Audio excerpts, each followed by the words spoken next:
Graças a Deus. Meu Pai, eu quero te agradecer pela vida do Maurício.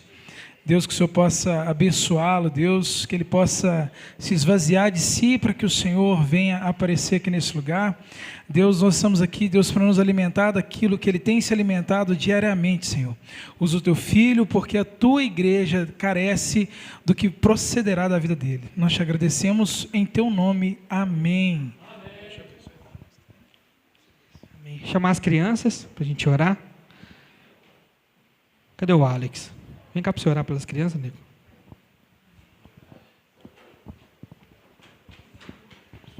Amém, amém. Vamos fechar o olho, estender as mãos. Pai, te agradeço por mais um dia na tua presença. Obrigado pela tua misericórdia que se renova cada dia, ó Pai. Pai, eu te peço que o Senhor cuide dessas crianças, porque elas são o futuro da tua igreja, ó Pai. Te agradecemos pela vida de cada uma e que, através desses ensinos, eles possam conhecer mais de Ti, ó Pai, e fazer parte da Tua seara, ó Pai. Obrigado pela vida de cada um aqui e obrigado pela alegria da salvação, Jesus. Amém. Aleluia. Irmãos, eu peço que aquele que trouxe a Bíblia, por favor, abrir em 1 Reis, capítulo 19.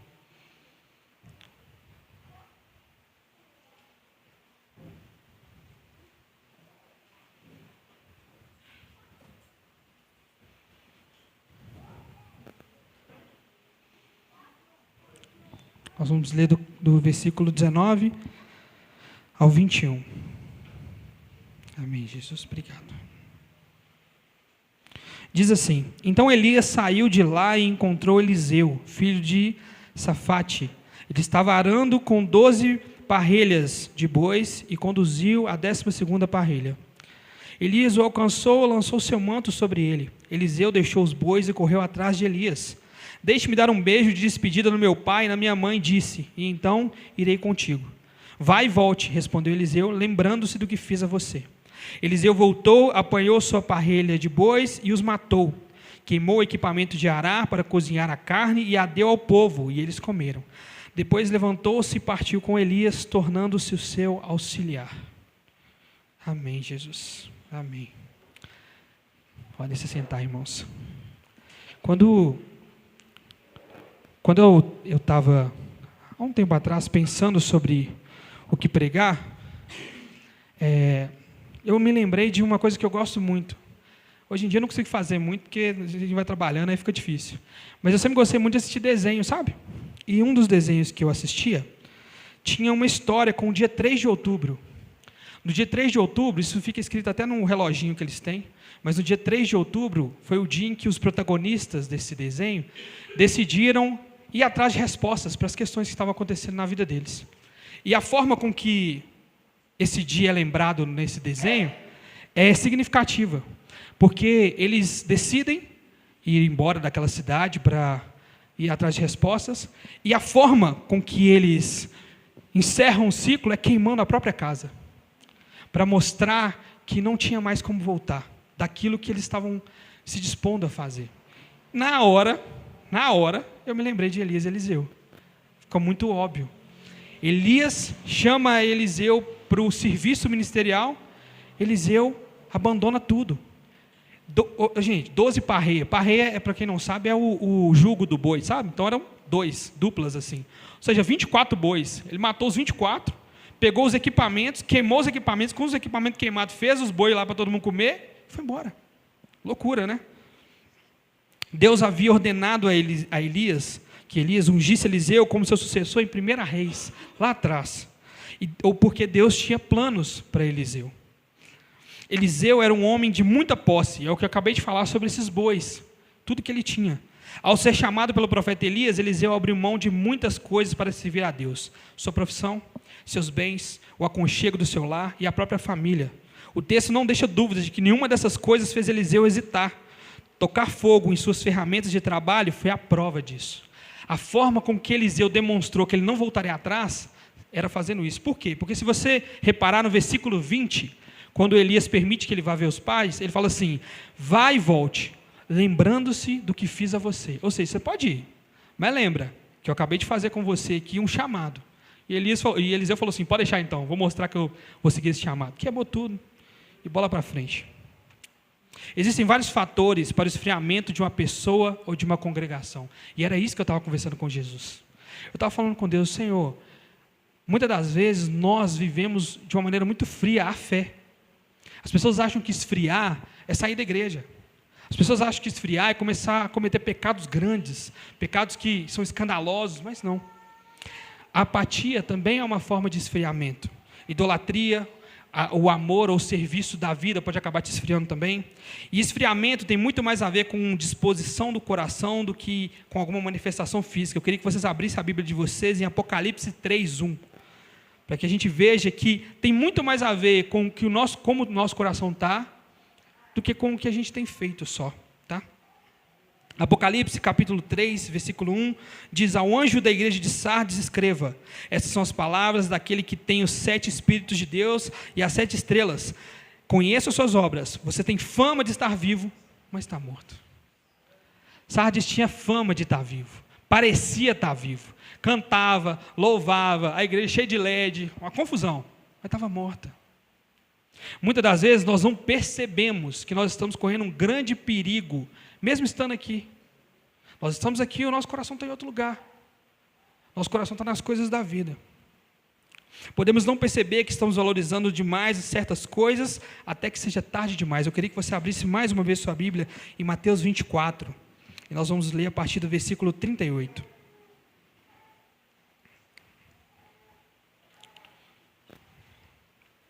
Mateus 24, 38 diz assim: pois como nos dias anteriores ao dilúvio, as pessoas comiam, bebiam, casavam-se e se davam em casamento, até o dia em que Noé entrou na arca. Eles não perceberam, até que veio o dilúvio e os levou a todos. Assim acontecerá na vinda do Filho do Homem.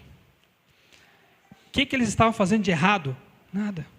A gente olha para o Antigo Testamento e nós vemos Deus punindo cidades, civilizações inteiras por pecado. Aqui as pessoas estavam comendo, bebendo, casando e se dando em casamento. Qual que é o problema? O problema é que elas estavam esquecendo do Senhor. Viveram a vida. Estava tudo bem. Estava tudo bem. Para elas estava tudo bem. A Bíblia diz isso. Até que Noé entrou na arca. Ah, Noé, para só. Bobeira. Você está ficando doido. Não vai acontecer nada não. Então tá. Estou indo embora. Jesus abençoe vocês aí. Dito isso, será que a nossa dificuldade em seguir Jesus está no fato de ainda termos para onde voltar? Será que estamos mais apoiados nas coisas daqui do que nas coisas de Deus? Nós podemos estar seguindo a Deus de maneira tímida por falta de fé nele. Ou seja, nossa falta de compromisso com o reino de Deus pode evidenciar nossa incredulidade e mostrar o nosso apego à nossa própria segurança. A palavra incredulidade é esquisita para o crente. Extremamente esquisita. Não, mas eu creio. Tá, o que é crer? A gente precisa primeiro definir isso. Não, eu não sofro de incredulidade, eu oro ao Senhor, eu canto para o Senhor, eu estou aqui na igreja. Se eu não cresce, eu não estarei aqui. Infelizmente, isso não é verdade. A ideia de crer é viver de acordo com a sua crença. Se você não vive de acordo com ela, você não crê. O judeu entende isso muito bem. Não precisava explicar para ele. O termo fé, para eles, implica ação. Ponto. A fé no Senhor, beleza, vou mostrar para vocês. Tiago vai mostrar isso. Você diz que crê em Deus? Ótimo, até os diabos creem e tremem. Demonstre a sua fé pelas suas obras, pela forma como você vive. Muitas das vezes nós estamos nos perdendo na igreja, dentro da igreja, porque nós estamos vivendo uma fé tímida. Por quê? Porque nós ainda estamos apegados lá fora. Se isso aqui der errado, eu dou meu jeito. Se essa igreja aqui acabar, eu não quero saber de igreja mais não.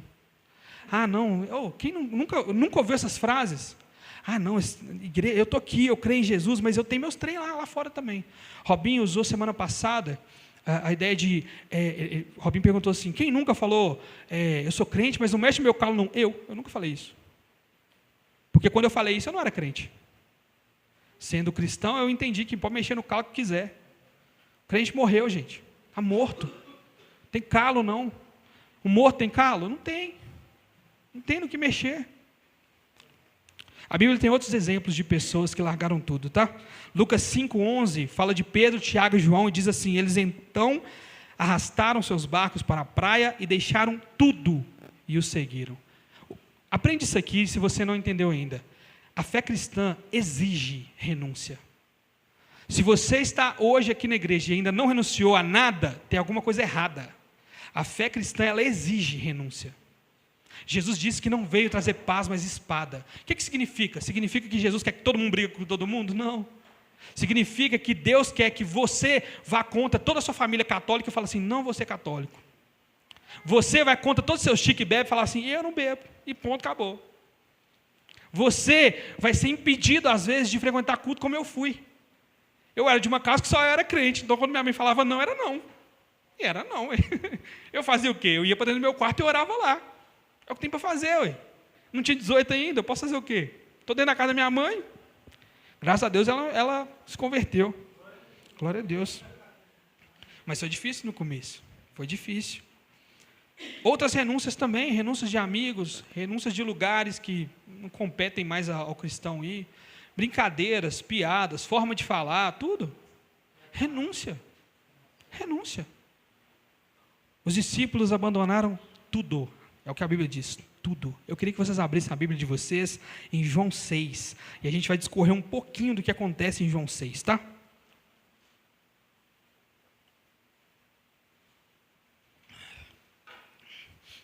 Dando um breve resumo, em João 6 nós temos Jesus discursando na sinagoga de Cafarnaum. Depois de ter alimentado o povo com o milagre da multiplicação dos pães e dos peixes. Logo depois, Jesus vai embora e o povo vai de barco até Cafarnaum para procurar por ele. Beleza, vamos lá. João, pedi para vocês abrirem, eu não abri. Aí complica. João, capítulo 6, nós vamos ler o versículo 26. Diz o seguinte, olha o que Jesus fala quando o povo chega até ele. Em verdade lhes digo que vocês estão me procurando, não porque viram os sinais milagrosos, mas porque comeram os pães e ficaram satisfeitos. Não trabalhem pela comida que se estraga, mas pela comida que permanece para a vida eterna, a qual o Filho do Homem dará a vocês, pois Deus, o Pai, o reconheceu. A partir daí, Jesus vai chamar a atenção deles para esse fato de quem ele é e vai se arrogar a si o título de pão da vida. Busque a mim o pão da vida.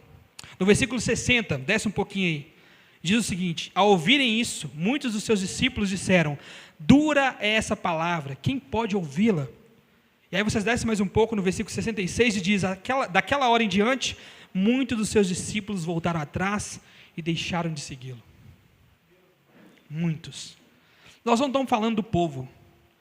A Bíblia fala de discípulos e a gente lembra de 12, mas Jesus andava com muita gente, ele tinha 12 próximos, e dos próximos tinha 3. E assim que vai a vida. Mas ele tinha 12, mas tinha muitos discípulos. Discípulos eram aqueles que seguiam de perto. Muitos deixaram eles. Outros exemplos na Bíblia disso, o jovem rico não quis seguir Jesus porque tinha bem demais. Em 1 Timóteo, 2 Timóteo, Paulo diz que Demas, amando o mundo, abandonou a fé. Amando o mundo. E Judas, que largou Jesus por dinheiro. A gente precisa perceber que é bem mais fácil abandonar o caminho do que parece, quando você está preso às coisas desse mundo. E aí eu queria que vocês fossem para o versículo 67 em sequência, para a gente ler o que está escrito. Jesus perguntou então aos 12, vocês também não querem ir? Simão Pedro respondeu, Senhor, para quem iremos? Tu tens as palavras de vida eterna. Nós cremos e sabemos que és o Santo de Deus. E percebam, Pedro não tinha não só para onde voltar, ele não tinha para quem voltar. Pedro largou o barco, lembra? Ele não queimou barco nenhum. Pedro tinha sogra, logo ele tinha esposa, logo ele tinha casa. A ideia é de que ele não tinha para quem voltar. Pedro entendeu que nada daquilo seria suficiente caso ele abandonasse o Senhor. O rei Davi, nós estamos falando do rei, não estamos falando de qualquer pessoa. Rei Davi, homem de muitas posses, ele diz no Salmo 16, ao Senhor declaro, tu és o meu Senhor, não tenho bem nenhum além de ti. Ele não diz que não tem um bem melhor, ele não tem bem nenhum. Esse é o entendimento cristão. Eu estava vendo um podcast do Jesuscope com Rodolfo Abrantes. Para quem não conhece, Rodolfo Abrantes era cantor do Raimundos, uma banda muito porca dos anos 80, 90, por aí. E ele estava contando sobre a conversão dele e o que aconteceu. Para quem não sabe, quando ele se converteu, ele largou a banda no auge. Os caras estavam no auge, ele saiu fora. Não, quer Jesus, quer saber se tem não, estou indo embora, todo mundo ficou com raiva dele, a mídia não entendeu, atacaram ele pra caramba. E nesse podcast ele estava falando, eu precisei queimar essa ponte, porque senão eu não ia para o Senhor. Se Deus tivesse dado, ele falando que se Deus tivesse dado ele alguns meses para se acertar financeiramente, até não ia rolar não. Ele precisou queimar a ponte. Gente, não quero. Mas o contrato, não quero. Mas e a multa? Eu pago. Ali ele entendeu. E hoje ele colhe os frutos. Nós precisamos entender que algumas coisas da nossa vida precisam ser jogadas fora. O cristianismo tem evoluído graças ao Senhor Jesus e à boa teologia. Antigamente, quando você entrava para a igreja, você tinha que afastar de todos os seus amigos do mundo, parar de ouvir as músicas tudo, parar de ver televisão, parar de um monte de coisa, e ela só não pode. Com a evolução do cristianismo e a teologia explicando para a gente, nós percebemos que os nossos amigos mundanos precisam de nós. A gente evangelizar e tudo mais. Mas nem todos. Vamos botar uma ressalva aqui? Nem todos. Alguns são mais má influência do que a gente consegue suportar no momento, talvez. Eu tive amigos que depois de 3, 4 anos de cristão, eu voltei a conversar com eles. Antes não dava. Não dava. Se a gente juntasse, ia dar muito ruim. Eu não tinha maturidade. Entende? Algumas carroças precisam ser queimadas.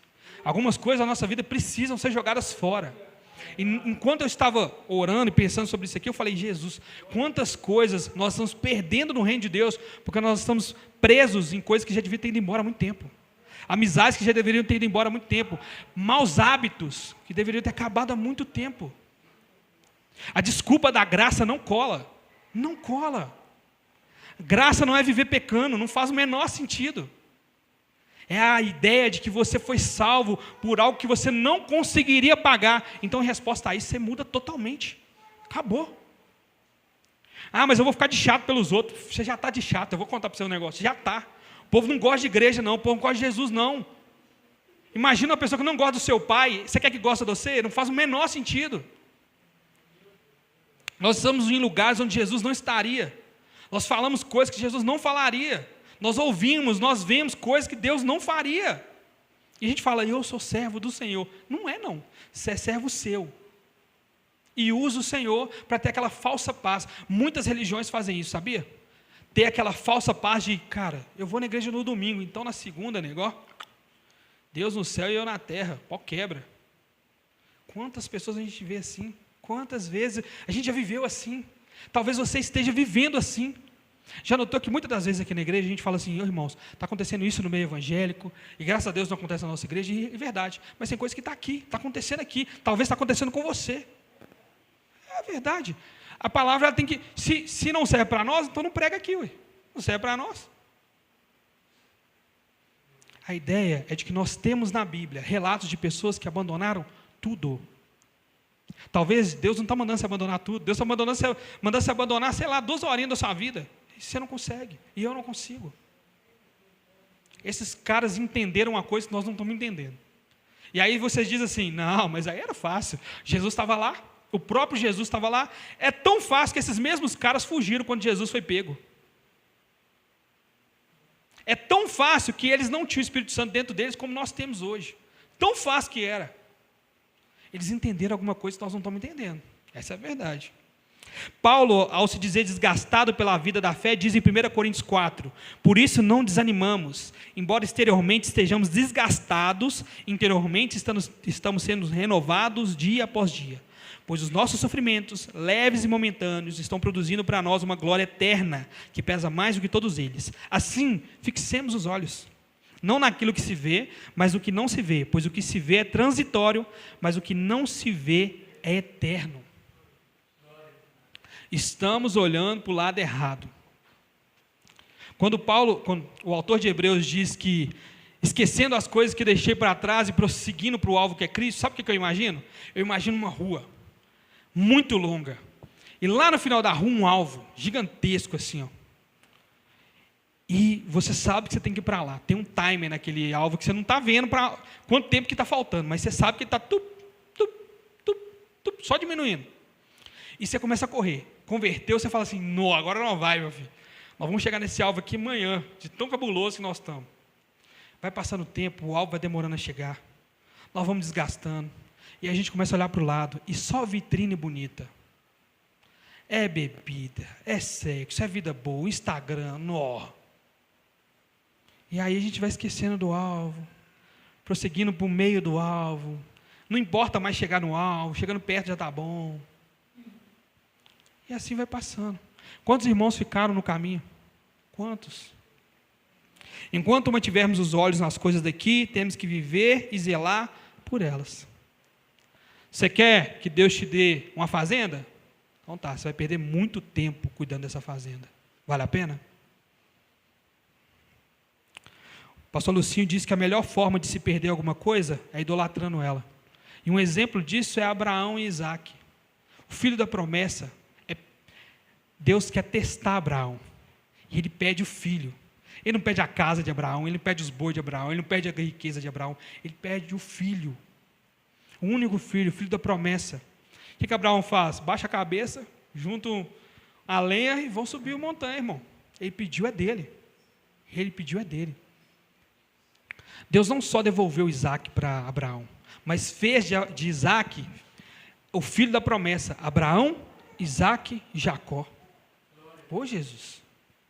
Olha a resposta de Deus à fé de Abraão. Abraão entregou o filho para o Senhor devolveu esse cara, e até os dias de hoje, Deus é conhecido como Deus de Abraão, Isaac e Jacó. Entenda isso, irmãos. Não vai acabar amanhã. Sabe seu menino? Vocês que têm filho, é mais fácil de explicar. Você faz um bolo muito gostoso, o menino quer comer agora, no quente, meu filho. Não quer saber, fala, mãe, eu vou morrer se eu não comer esse bolo. Não, que o cheiro está muito gostoso. Você sabe que vai fazer mal para ele. Tem que esfriar esse bolo. Com um cafezinho fica muito mais gostoso. Com o leitinho dele, que gosta de tomar com Toddy. Ele não quer saber de nada, ele quer o bolo, meu filho. Ah, eu estou morrendo de fome. Ah, eu não aguento mais. Ah, acabou de almoçar. Ah, eu vou morrer. Nós somos assim, cara. Nós queremos a bênção de Deus para agora. Ô Senhor, não, vou ter que passar por isso aqui? Vai. Pior que vai. Porque se eu te der agora, você vai estragar, você vai jogar fora. Ô gente, nós que somos um pouquinho mais velhos, a gente não percebe que o tempo ajudou a gente pra caramba. Ajudou muito. Hoje nós valorizamos coisas que nós não valorizávamos atrás. E eu estou falando isso porque eu sei que eu vou valorizar coisas lá na frente que hoje eu não valorizo. Hoje eu não dou nada. O processo é importante também. Mas nós não queremos passar pelo processo, nós queremos o agora. E aí a culpa é de Deus, a culpa é da igreja, a culpa é da demora, a culpa é de tudo. Porque eu já orei, eu já busquei. É por isso, você está errando por causa disso. Você está buscando para a bênção. Você está orando para a bênção. Você está jejuando para a bênção. Você receber a bênção, você nem volta aqui mais. Por quê? Porque seu Deus é a bênção. É isso que tem acontecido na maioria das igrejas pentecostais. A bênção é o Deus daquele povo. Quando a bênção chegar, acabou. E se a bênção não chegar, ai da bênção se não chegar. Ai dela. Eu fiz, eu mereço, eu posso, eu conquisto. Eu, e ai do Senhor. Ô gente, que tristeza.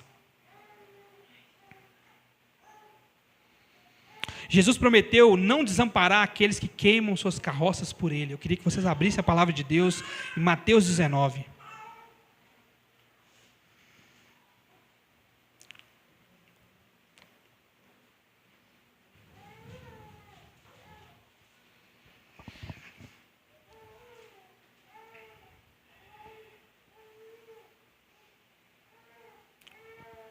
Para quem não percebeu, isso aqui é a passagem do jovem rico, tá?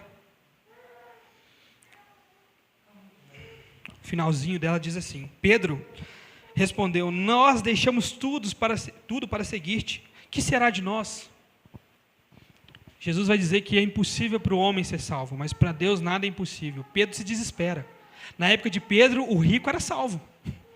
Então, quando Jesus fala que o rico é mais fácil um camelo entrar no buraco da agulha do que o rico herdar o reino dos céus, e isso aqui, Jesus está falando de buraco de agulha, tá? Não tem porta de nada em Israel, não. Buraco de agulha. Camelo e buraco de agulha, ou seja, impossível, impossível. Pedro se desespera. E nós? Nós deixamos tudo para te seguir. Que será de nós? Jesus responde: em verdade lhes digo, quando o Filho do Homem se sentar no seu glorioso trono, na renovação de todas as coisas, vocês que me seguiram também se assentarão em 12 tronos para julgar as 12 tribos de Israel. E todo aquele que que tenha deixado casa, irmãos, irmãs, pai, mãe, esposa, filhos ou campos por causa do meu nome, receberá 100 vezes mais e herdará a vida eterna. Isso é uma promessa que saiu da boca do próprio Cristo.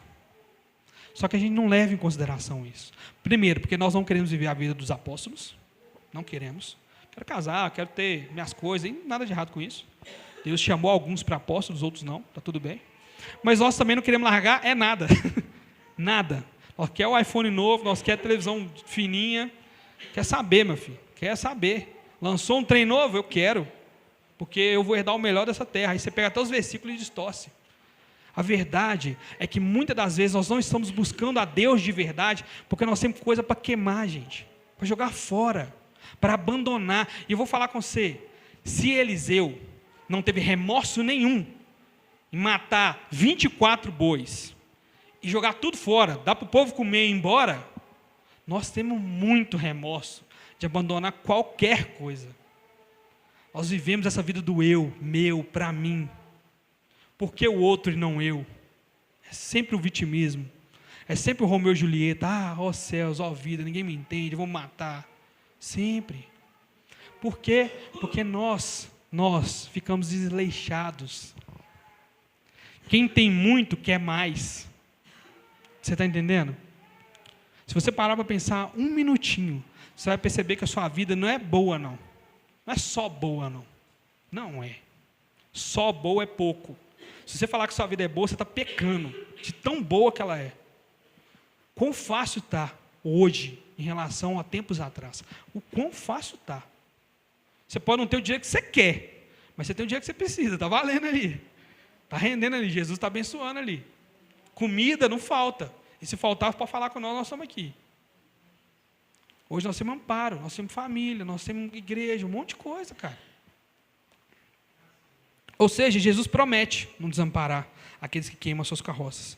Mas ai daquele que quiser preservar a sua vida aqui. Mateus 10, 37 ao 39. Diz o seguinte: quem ama o seu pai, lembra que aqueles abandonaram o pai, mãe, abandonaram tudo. Mas quem ama o seu pai ou sua mãe mais do que a mim, não é digno de mim. Quem ama seu filho ou sua filha mais do que a mim, não é digno de mim. E quem não toma a sua cruz e não me segue, não é digno de mim. Para finalizar, quem acha a sua vida, a perderá. E quem perde a sua vida por minha causa, a encontrará. Se você tentar segurar essas coisas, você vai perder elas e a vida. Talvez alguém vai passar a vida inteira atrás de casamento. Vai conseguir o casamento aos 45 do segundo tempo e perder a vida. Nós não estamos falando de qualquer coisa. A igreja nunca fala de qualquer coisa. São as nossas almas em jogo. Isso aqui é um cassino. Vocês estão diante de uma máquina, onde você deposita uma ficha, que é a sua alma. Se a igreja estiver errada, nós vamos tudo para um limbo. Mas se ela estiver certa, e você não estiver aqui, é uma aposta muito cara para nós trocarmos ela por prato de lentilha. É muito caro. Você trocar sua alma por um vídeo pornô. Você trocar a sua alma, porque você ama demais seu menino, você não vive sem. Se Jesus me tirar, eu nunca mais vou. A sua alma está em jogo. Lembra que eu acabei de ler aqui a passagem de Paulo sobre olhar para aquilo que não se vê? Nós estamos acostumados a manter aquilo que a gente vê. É fácil eu manter essa garrafa, porque eu estou vendo. Mas se você disser assim, olha, você precisa manter a nossa amizade, é mais difícil manter a amizade. A amizade não é uma coisa palpável. Leva tempo, é esforço, é uma confusão. Aí você fala assim, vou manter nada. Ninguém mantém nada comigo, vou manter nada com ninguém, eu por eu, eles por eles, vão vivendo. Na hora da aflição, cadê a amizade? Do que vale a garrafa? Vale de nada. Gente, eu já convivi com tanta gente mesquinha. A casa, um brinco, porque não recebe um irmão. Um brinco a casa, um brinco. Vai morrer, vai deixar a casa um brinco. Mas só até o dia 2 também, porque os filhos vão acabar com a casa. Que é essa a ideia. Salomão fala isso. Que ele vai conquistar para que alguém da próxima geração que não entende nada venha e gaste tudo. É o natural. Você correu atrás, você valoriza. Quem não correu atrás, está nem aí. Não está nem aí. No reino de Deus, ganha quem perde. E a recompensa dessa vitória é eterna. Vale mais do que qualquer coisa que tentamos manter aqui. Mateus 6, 19 a 21 diz: não acumulem para vocês tesouros na terra, onde a traça e a ferrugem destrói, e onde os ladrões arrombam e furtam. Mas acumulem para vocês tesouros no céu, onde a traça e a ferrugem não destrói, e onde os ladrões não arrombam nem furtam.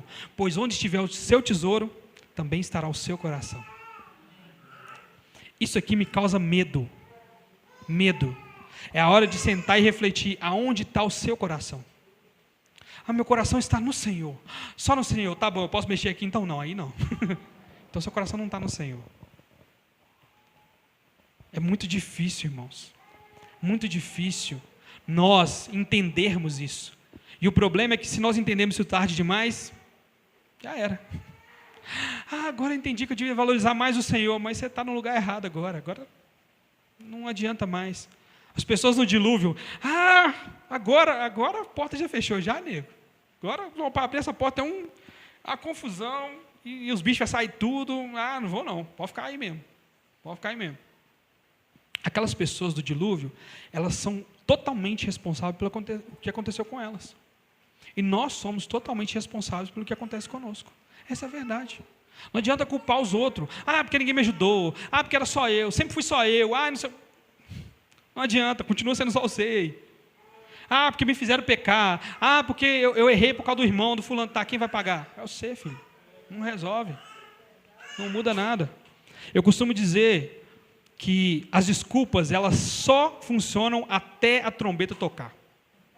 Passou disso, acabou a desculpa. Não, mas eu não fui por quê? Beleza, pode dando seus motivos. Porque eu não gosto da igreja. Porque ela só passou ladrão. Porque eu fui muito machucado, fui muito maltratado. Então tá. O trombeta tocou. Agora eu entendi. Agora já era. Agora não adianta mais não. Vocês já pararam para pensar o quão bobo é isso? O quão bobo é isso? Imagina o seu filho chegando para você e fazendo isso. Não, depois eu faço. Aí quando você faz, você fala assim, não, eu ia fazer. Você ia, né? Agora eu já fiz. Não tem como fazer mais. Deus tem chamado a igreja dele a se esfriar. Não faz o menor sentido. Deus tem dado à igreja dele bênçãos para que ela se esfrie. Não faz sentido. Se alguma coisa na sua vida te fez esfriar, isso não veio de Deus. Não veio. Ponto. Não tem vírgula, não tem meu. Não veio. Não, mas era o meu sonho. Pois é, o seu sonho está te matando. Larga. Se Deus está te avisando, é porque tem tempo. Ainda dá tempo. Deus chama a igreja para, a gente chama de avivamento. E o que é avivamento?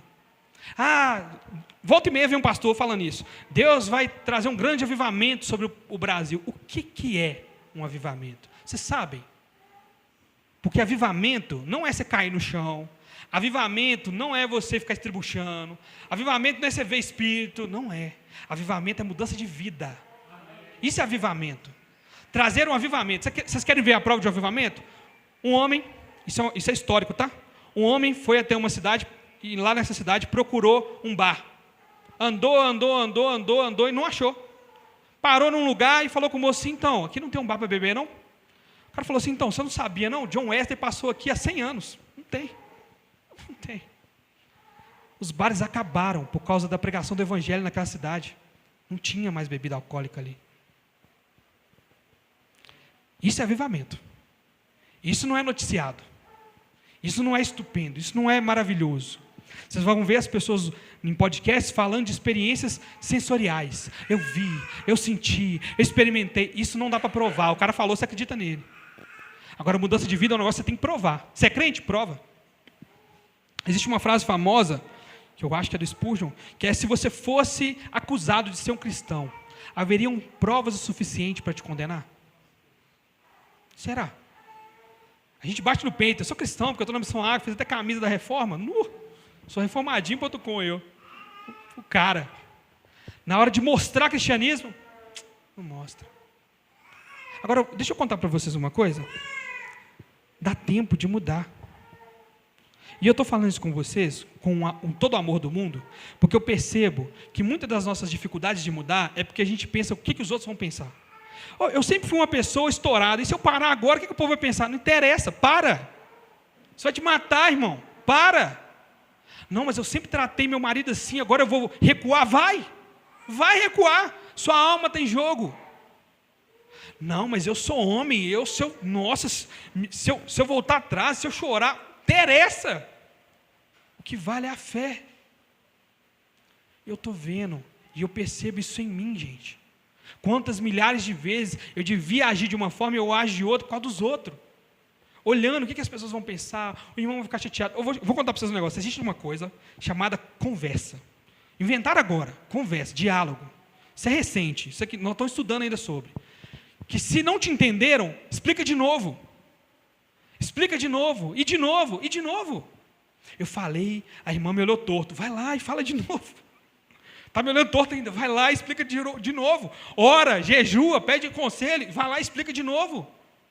Gente, que dificuldade é essa nossa de conviver com a gente? Se nós temos dificuldade de conviver entre nós aqui, imagina com o mundo, imagina com o Senhor. É muito difícil. Eu lembro, irmãos, quando as doutrinas bíblicas começaram a me ser apresentadas. Era absurdo. Era só absurdo. Eu falava, não, concordo, não. Minha igreja não fala isso. Não acredito assim. Não. Com o tempo eu fui vendo assim, eu sou bobo é nada, meu filho. Vou para a palavra de Deus, vou pedir perdão pelas coisas que eu fiz de errado e vou mudar, estou nem aí. Não, mas eu acreditei 10 anos nisso. Problema, a partir do 11º ano eu não acredito mais. É a palavra de Deus que vale, é o que serve. Eu não quero provar para ninguém que eu sei de tudo. Eu não quero provar para ninguém que eu estava certo. Eu quero entrar no reino de Deus. Esse tem que ser o nosso objetivo. Qual tem sido o nosso objetivo? Você está vendo? Eu estou firme na missão Ágape há 4 anos. Grande coisa. Se você não mudou, não vale de nada. Você quer mostrar o que para quem? Por quê? Eu queria finalizar pedindo a vocês que abram a Bíblia de vocês em Apocalipse 12.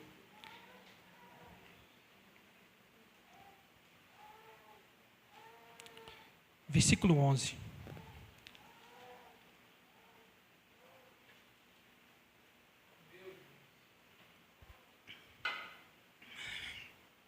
Falando dos santos, eles venceram pelo sangue do Cordeiro e pela palavra do testemunho que deram. Diante da morte, não amaram a própria vida. Nós ainda não passamos por esse período de perseguição. Tem alguma perseguição cristã no Brasil? Tem. Isso é inegável, tá? Principalmente por questões políticas. O cristão ele é atacado e hoje é normal você ser crentofóbico, odiar crente. Mas nós não estamos nesse nível de reclamação, não. Deus ele não vai enviar, talvez, uma grande perseguição para que a gente acorde. Deus está mostrando como o mundo é. E está mostrando através das pregações, dos louvores, da nossa vida com Deus, o que Ele espera de nós. E é nosso dever viver de acordo com o que Ele quer, não de acordo com o que a gente quer. Ficar aqui batendo na mesma tecla de busca a Deus, lê sua Bíblia, ora, nós vamos ficar aqui para sempre. Esse é o trabalho da igreja. Só que você pode não estar escutando agora essa pregação, porque você ainda tem coisa para queimar.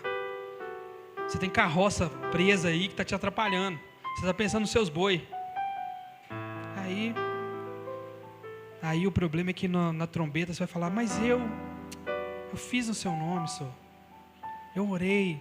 Eu era o único que estava lá no dia da oração. Ninguém foi no dia que eu fui, só eu. Olha como é que eu sou bom. Não te conheço. Não sei quem você é. Nós não estamos tratando de coisas aqui, irmãos. É por isso que o compromisso da Igreja de Missão Ágape, até onde eu sei, até onde eu converso com os pastores, até onde a gente tem comunhão, é que a gente pregue a palavra e só. Você não vai ouvir muito de outras coisas aqui não. Por quê? Porque não adianta. Se a gente juntar aqui e falar que Deus vai dar uma Ferrari para cada um, primeiro nós vamos ter um problema, não tem Ferrari para todo mundo.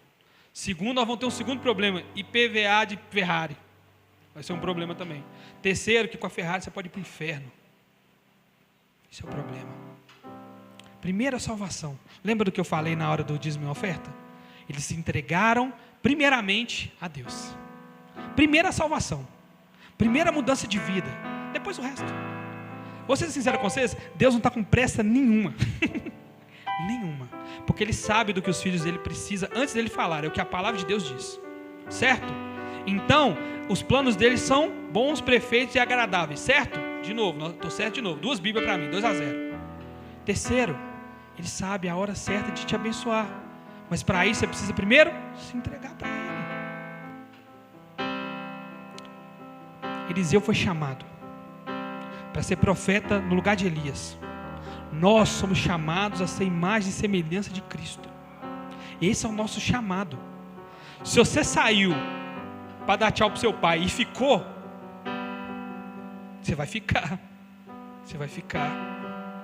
Deus não precisa de nós, irmãos, mas Ele quer nos usar. Ele quer que os filhos estejam reunidos louvando. Você acha mesmo que se nós pararmos de louvar, o mundo inteiro parar, Ele deixa de ser Deus? Não deixa. Nada muda. O louvor é para que nós entendamos que Ele é o Senhor. Quando eu oro, eu não oro assim: Jesus, vão mudando aí os seus planos para mim. Não, Jesus, quais são os seus planos para mim? Me explica. Me explica aí, me mostra. O Senhor quer que eu entre nisso aqui? Não quer não? Então, tira do meu coração. Isso é oração. Isso é dedicação à palavra de Deus, ao reino de Deus. Não adianta, para finalizar, se martirizar. Ai, nós não presta mesmo não. Ai, nós somos tudo porcaria. Ai, que nossa, eu não mudo. Ai, eu não conserto. Muda, conserta. Deus não é Maomé, não. Deus não é Alá, não. Ele não está querendo que te mostre, apontar o seu pecado e ponto. Eu já falei isso na SEB aqui. Quando algo da palavra de Deus está apontando, ela está apontando um caminho, não está te apontando. Você sente aquele apontar e fala assim: nu, foi em mim. Não, vira para o lado. É no caminho que você tem que seguir. Vai, bora. Essa é a diferença da acusação de Satanás e da voz do Espírito Santo. O Satanás vai virar para você e falar assim: pecou, miserável, não presta. O Espírito Santo vai dizer: pecou, miserável, não presta. Vamos embora? Vamos embora prestar? Vamos embora crescer?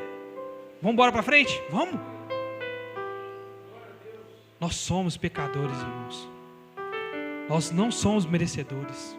São verdades bíblicas.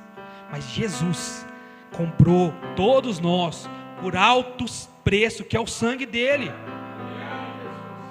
Não dá para viver do mesmo jeito se você entendeu isso. Então, se você não está vivendo se você ainda está vivendo do mesmo jeito, você não entendeu. Fecha o olho, pede ao Jesus para te mostrar. Ele quer. A Bíblia diz que se você tem falta de sabedoria, pede, Ele vai dar em abundância. Qual que foi? Isso é uma mensagem de esperança. Sabe aquelas mensagens que vocês veem na internet do coach falando que você é vitorioso, que você vai conseguir, que você pode? Aquilo não é esperança nenhuma. Aquilo é perdição eterna. Você vai ficar correndo em volta do rabo, igual cachorro.